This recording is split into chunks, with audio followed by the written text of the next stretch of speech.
to you live from the Vegas Video Network studios, just steps from the Las Vegas Strip. It's Golf and Other Four-Letter Words. And now your host, you've heard him on ESPN, Fox Sports, and Sirius XM Radio, Mr.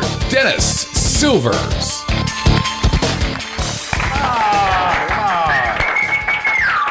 I guess better late than never. You know what I'm saying? Hi, everybody. Welcome to another edition of Golf and Other Four-Letter Words. As mentioned, I'm your host and glad to be your host. Proud of it.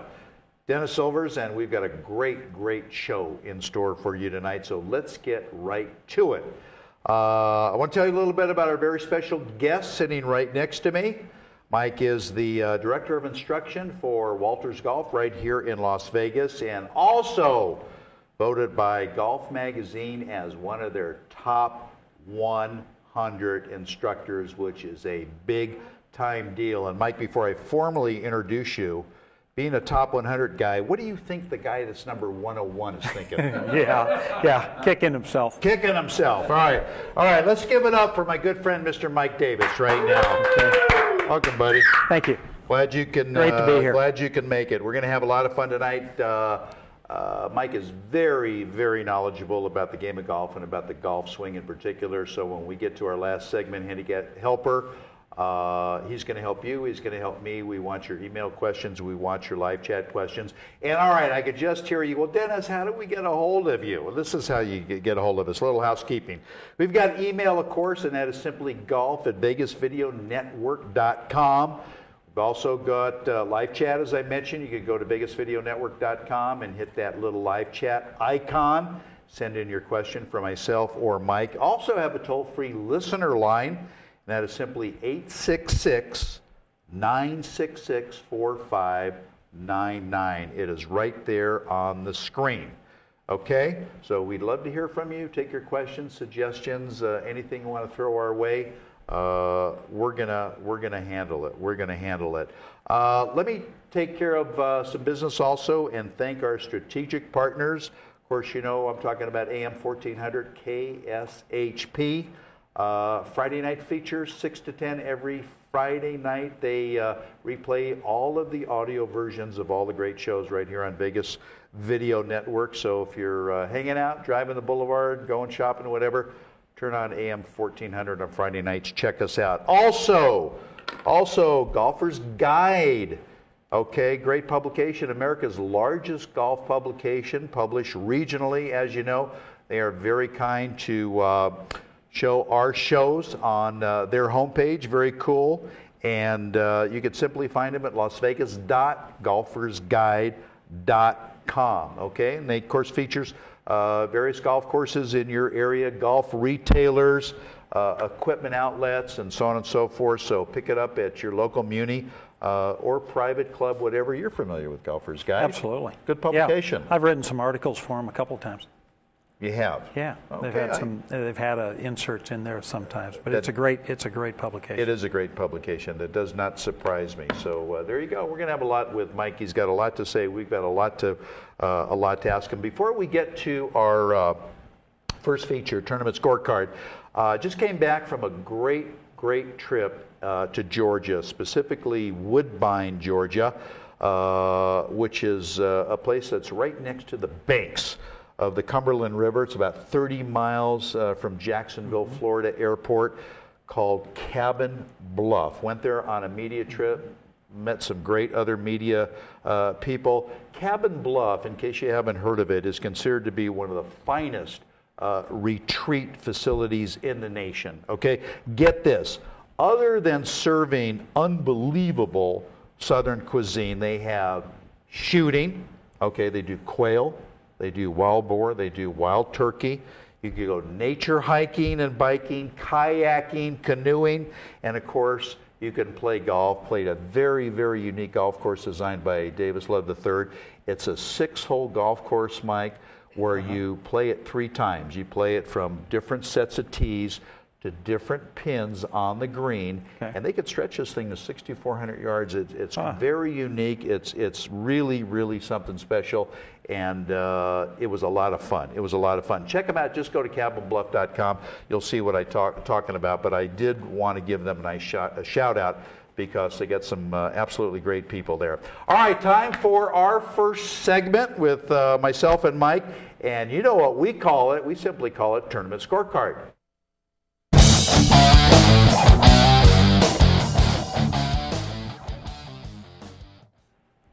All righty, we're back with more Golf and Other Four-Letter Words. I'm your host, Dennis Silvers, with Mike Davis from Walters Golf.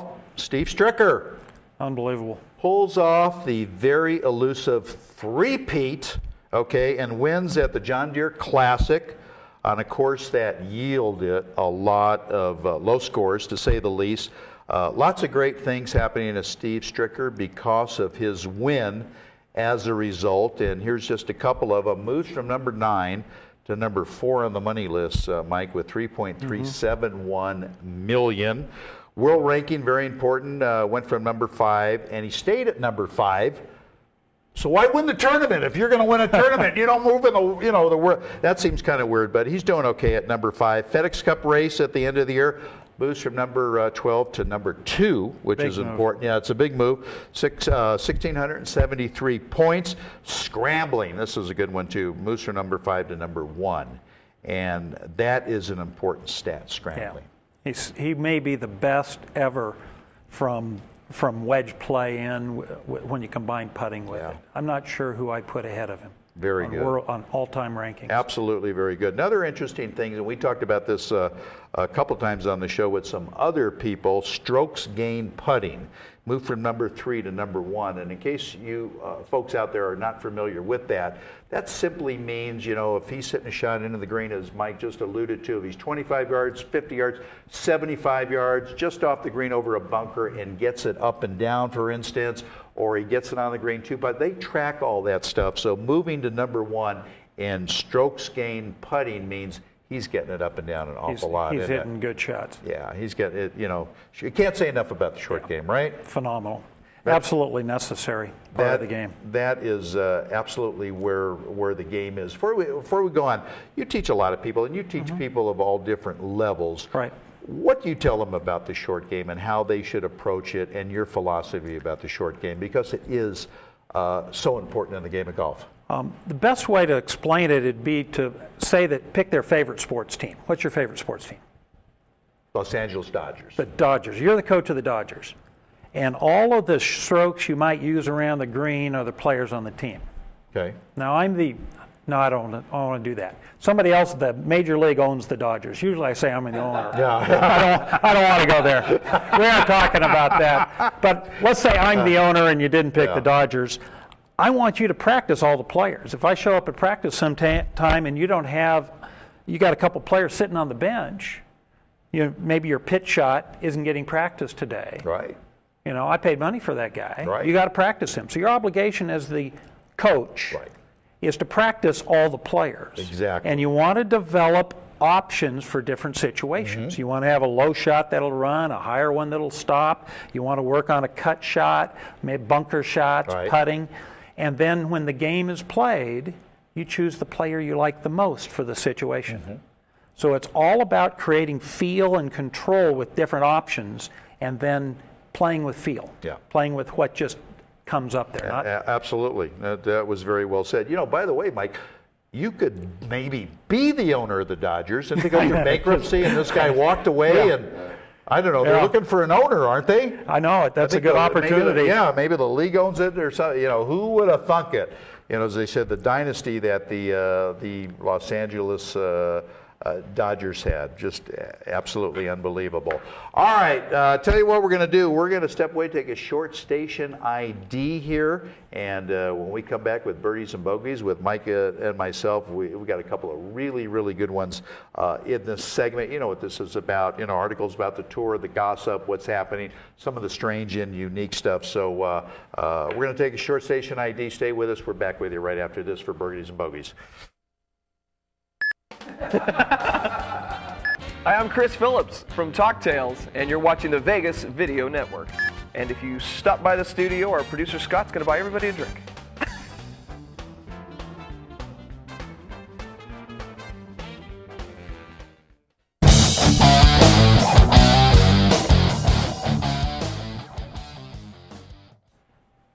Chris Phillips, a.k.a. Zowie Bowie, does a great show right here on Vegas Video Network. I think Mondays at 4 o'clock. They do a lot of drinking, so he has he thinks he remembers he's having a good time on the show. But anyway, welcome back to our show, Golf and Other Four-Letter Words on Vegas Video Network. Dennis Silvers along with Mike Davis. Birdies or bogeys? I'm going to tell you, give you a situation. You tell me, birdie, bogey, whatever, and you tell me why you think that. This is interesting. Playing since the age of 2, Mike, a 6-year-old girl makes a hole-in-one. Her name's Reagan Kennedy, makes an ace on an 85-yard hole in her hometown of Bloomington, Illinois, and has no reaction after she knocks it in the hole because her father always taught her not to make a lot of noise when she plays on the golf course. So what do you think? We got both that time, Dennis. We got a birdie and a bogey. Yeah. Birdie for her for the shot. And it's supposed to be fun. You got to have fun on the game. You can't make it so serious. There's a point where you got to keep it toned down a little bit, but you got to have fun, and that's a situation where she's got to enjoy herself. Yeah, in fact, she was playing with her 13-year-old sister, and after she went over to the cart and sat in the cart, her 13-year-old sister came over to her and said, Regan, it's okay to shout a little bit when you make a hole-in-one. Other people, will understand, but congratulations to her. I'm sure, hopefully, it's the first hole-in-one in a whole line of hole-in-ones. All right, top-ranked coach, one of your brethren, Hank Haney, says that in his opinion, Mike, an American will not win the Open Championship that starts tomorrow. He thinks the European players right now have more talent than the Americans because Hank says, hey, come on. Look, out of the top 15, we've only got 6 Americans. So, yeah, I'm going with a Euro to win the Open Championship again starting tomorrow. Birdie or bogey on Hank? Oh, bogey for Hank. Yeah. He's done some things. I wouldn't count the Americans out. The young group of players we've got right now are very competitive. They're very creative. They're long. There's some really long players, and I wouldn't be surprised to see some of those guys step up. Yeah, I hope so. And it's my favorite major because I've been over there a number of times. I've played a number of the courses that are in the Rhoda. And I like it because if you got a true Open, you got the cold, you got the rain, you got the wind, and they're supposed to get a little wind tomorrow. There's forecast for rain over the weekend, so it's going to be interesting. So bogey on you, Hank. I agree with Mike. Let's root for the Americans. All right, in a 6-week stretch, Mike, that began at the LPGA Championship, the LPGA will play 4 events. 3 of the 4 being majors in a very short period of time. Is that too much, too soon? I think so. I think when you bogey on that one. I think when you got a major tournament, it really needs a couple of weeks at least preparation beforehand. And I guess sometimes the scheduling just doesn't permit it. That's the only way they could do it. But that's too close together. That is too close. A bogey. That is a bogey. I think they got to rethink that. So I know they get issues that we've talked about on the show, but I think this is easily fixed. So we're going to see. Speaking of the LPGA, Mike, they announced that in 2013, in a couple of years, they will add the French-based Evian Masters as the tour's 5th major. Wow. Okay. The PGA Tour has been talking sometime, as you know, on and off about adding the Players' Championship, making that the men's 5th major, which I think is never going to happen. But they're going to add the Evian Masters and make it the 5th major. Yeah. Birdie or bogey? Birdie. Birdie. I think going international is one of the great things for the LPGA. And I don't watch the LPGA as much as the PGA for a couple of reasons. I got some players I'm working with on the PGA Tour, and I don't have any LPGA players right now. But they need exposure. They need to grow. They need to work at it, and making the game international is good for them. And if it's good for them, it's going to be good for golf. Well, I agree with you in the sense that, yes, they need to make the game international. But I think one of the motivations, Mike, of doing this, they add a 5th major, and I think they're hoping that's going to stir some emotion, stir more interest, get a larger viewing audience. Because let's face it, audience, viewership, attendance at their tournaments has not been the greatest. Right. So I think they're going to use this to maybe get people excited about it. I think it's a good marketing tool, and I think their majors are the main ones that get shown on a larger network TV, so it really gets them better exposure. Great point. We have a local lady right here. Does Evian Masters ring a bell with you, with a local lady right here? Am I putting you on the spot? Yeah. All right, Natalie Gulbis. Okay. One and only tournament win, Evian Masters. Really? Yeah. A little for trivia for you. Yeah. Got to keep track. And I could just see her. Oh, no, I won the tournament 3 years ago. Now they're making it a major. So she can't say that she won a major, when they change it. But, that was her win. Only win. Yeah. All right, time for my favorite segment in the show. This is where we'd love to take your live chat. We'd love to take the toll-free listener line. Send us emails. Mike is here to help your game, help my game. We have a lot of fun with this. It's serious stuff, too, but we have a little bit of stuff. And we call this segment Handicap Helper.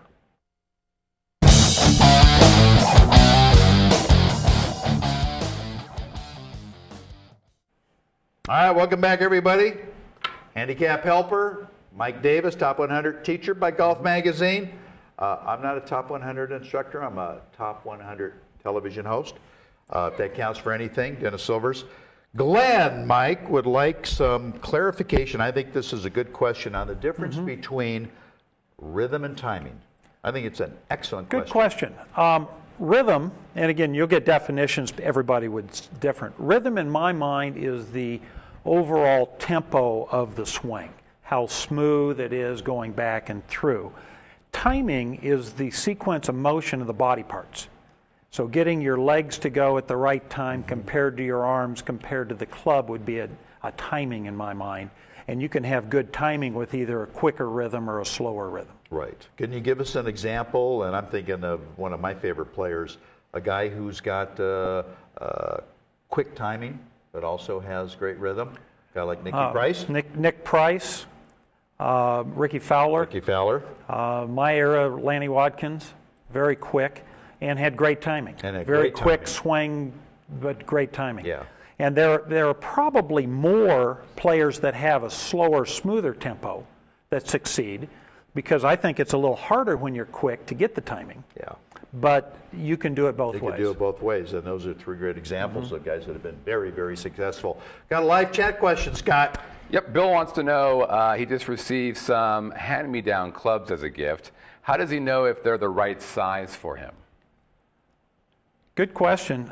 You've got several measurements in that. Grip size, if he's standard grip, standard hand size, then they should fit. The length of the club and the shaft flex are the other two real variables. You can check the flex based on his club head speed. If he swings about 80 to 90 miles an hour, a regular shaft is perfect. If he's above 90 to 95, stiff shaft. If he's over 100, probably maybe 105 extra stiff. But the most important component is to make sure the sole hits the ground flat. And the only way to check that is to put some tape on the bottom, some electrical tape on the bottom of the club, and go hit a real swing off of a hard board, and it'll make a mark. And if that mark's on the heel or on the toe, they can be adjusted a couple of degrees either direction, but they need to be adjusted so that we can get them flat. Otherwise, you get a lot of compensating problems. Yeah, absolutely. That's an excellent point you make as far as having, and everybody ought to check this, having your club, because if the heel's up too much, if the toe is up too much, you're going to hit it left, you're going to hit it right, and you don't want to do that. So and the major problem is there's a difference on every club. In other words, a wedge would make a bigger distortion than a 3-iron. Exactly. So if you learn to compensate for one club, doesn't work for the rest of them. Because of the law. It's a problem. That's a very, very good point. All right. Walt says, Mike, he's having difficulty hitting shots fat. Any advice? Go on a diet, Walt, if you're hitting them fat. But that's a good question. And fat shots can be caused by a couple of faults. The major one is that his weight's on his back foot at impact. So I'd see that either being caused by not turning well or by throwing the club or using his arms too much. So the correction I would make is to try to quiet his arms down and make sure he gets on his left foot, his forward foot, at impact. Yeah, great. It's called weight transfer. A lot of people are good. They hang back on their right. They just hit it with their hands and arms. You got to, your back right, you got to get the weight forward on your lead foot. Yeah. Usually it's from trying for too much power. Yeah. And people think that power comes from the arms, moving the club faster. And we're back to that timing question. Yes. If you get the right sequence, you're not working very hard, and you can create a lot of power. Yeah, good advice. Hope that helps you, Walt. Another live chat question, Scott. Yeah, I got a couple ones. First from Ted. Ted says, Walters Golf has a number of courses here in Las Vegas. Which is the best for the more novice player? I would say Desert Pines. It's a little smaller, a little shorter. It's got a lot of real neat characters to it. Very well designed holes. Very, very good condition right now, but it's a little bit shorter. And most of the fairways bank you into the middle. Yeah, love it. And great views. Great views. Some great views on Great views. It's a one of my favorite views is looking across that practice green at downtown. It's really wonderful. Nice. And like you say, it's always in great shape. And I send a lot of people over to Desert Pines. Very good. Another question, Scott. Yes, sir. Nate wants to know, which is the most important or critical club in a golfer's bag? I mean, I know they're all important. Ooh, that's a great question. That's a good question. But which one is the most important? The one you use the most, putter. Yeah. I mean, if you can't putt, you're just fighting yourself. I mean, there's two ways to look at it. If you can drive the ball well, then you can play the game. If you drive it poorly, the way I like to put it is it's like the second serve in women's clay court tennis. You can't win with the drive, but you can lose. Yeah.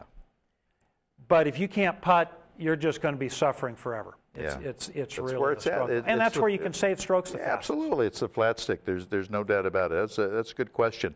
Anne Marie is wondering about whether or not to invest in gap wedges. Interesting question because it is coming from a woman. And I don't mean that in any kind of a way, but when you talk to women golfers, amateurs, usually they're not concerned about gap wedges. No. So what do you say? What you're trying to do with a set of clubs is create spaces between each club so that if you're hitting a sand wedge 80 yards and a pitching wedge 120 yards, there's a gap. And you'd like a gap wedge to fill that gap. That's kind of the name of it. Most of the top players have about 20 yards between their wedges and about 10 yards between the real bulk of the clubs. From 9-iron to a 6-iron might have only 10 or 12 yards between each club. But you're trying to use clubs so that with a nice, smooth, full swing, you're spacing the clubs out so that you're covering all the distances. Yeah, that's very. Gap wedges are very important, and it's a very valuable. It's club. A very valuable. Do gaps in your teeth count for anything? I got all right. Lee needs some explanation as to what a knockdown shot is and how to do it because he says he lives in a very windy part of the country. Mike. Knockdown shot's basically a lower shot with hopefully a little bit less spin.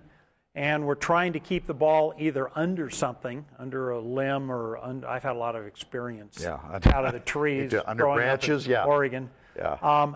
And how to do it, you'd like to play the ball back in your stance, but you don't want to hit down on the ball. If you hit down, you'll almost like tiddlywinks, you'll pop it up. So I like to play the ball back, take a little bit more club than I need, and drag the club head through. So the handle stays ahead of the club head through impact. So I'm not working down, and what you end up with is a much lower shot with less spin. Yeah, because the other way you said if they hit down on it, it's going to get you roll up the club face. You're going to create spin, and sometimes it pops, and it just gets into trouble. Oh, good advice. Scott, another live chat? Yeah, actually, this is from me. Okay. So you teach professional golfers. Right. But do you also teach amateurs? Beginners? Primarily amateur. I've got about 8 professional golfers that I'm working with right now, and they occupy maybe 5% of my time. I don't travel on the tour really, so if they want to work with me, they need to come to Vegas. Most of them are based here. So the bulk of my business is with amateurs. Do you get frustrated, with an amateur who's not quite getting it versus a pro? I look at it as a challenge. One of the job requirements is patience, and It's like a puzzle. So everybody's different. Everybody has different abilities and different time abilities. They just can't practice as much as maybe they'd like.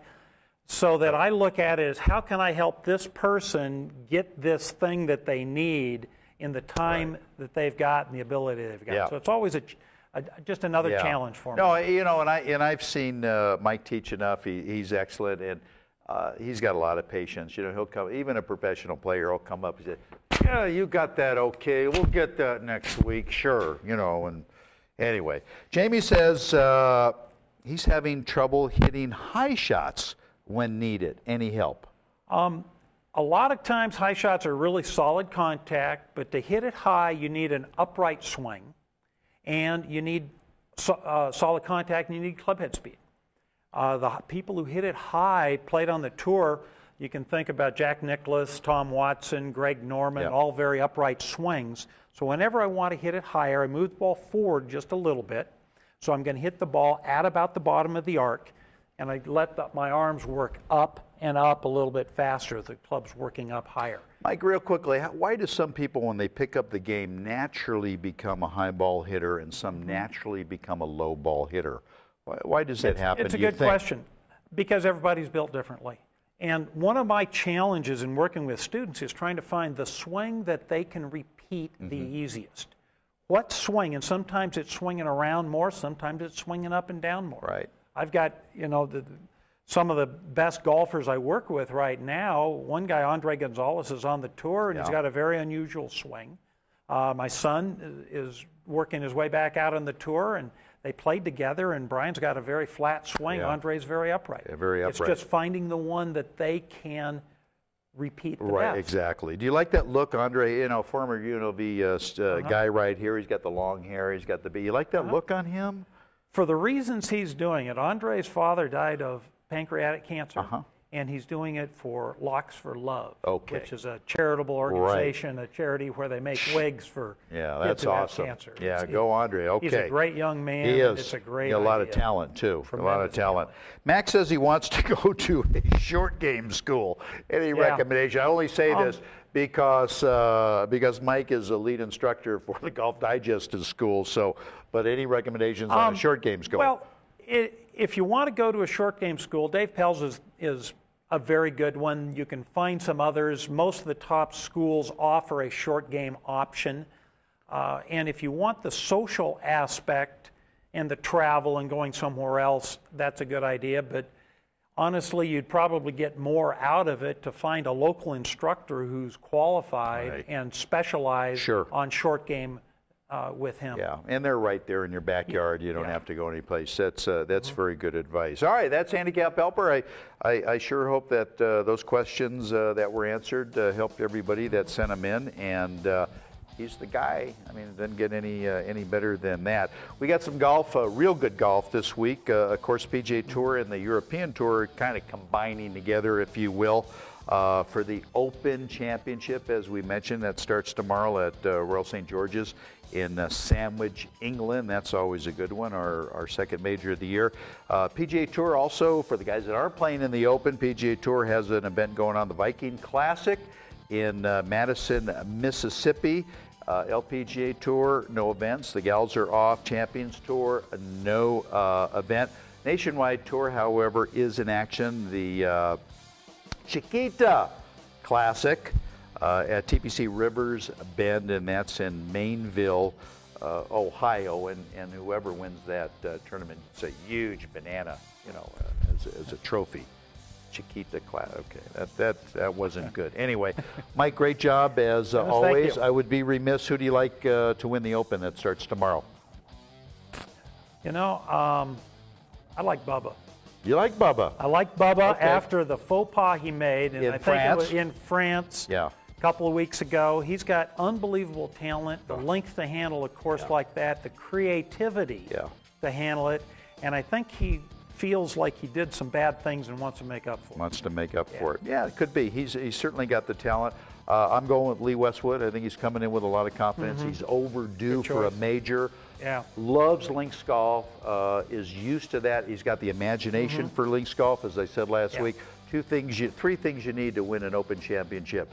You need experience, you need imagination, and you need more experience. So I think that's going to happen. But anyway, if you get a chance to watch the Open, certainly do. Anyway, thanks, Mike, for coming in. That's going to wrap it up for this edition of Golf and Other Four-Letter Words. I'm your host, Dennis Silvers. I want to thank Mike Davis, and we're going to be right back here next week. Same place, same time, with another great show. So thanks for hanging with us, everybody, and we'll see you back again next time. So long, everybody.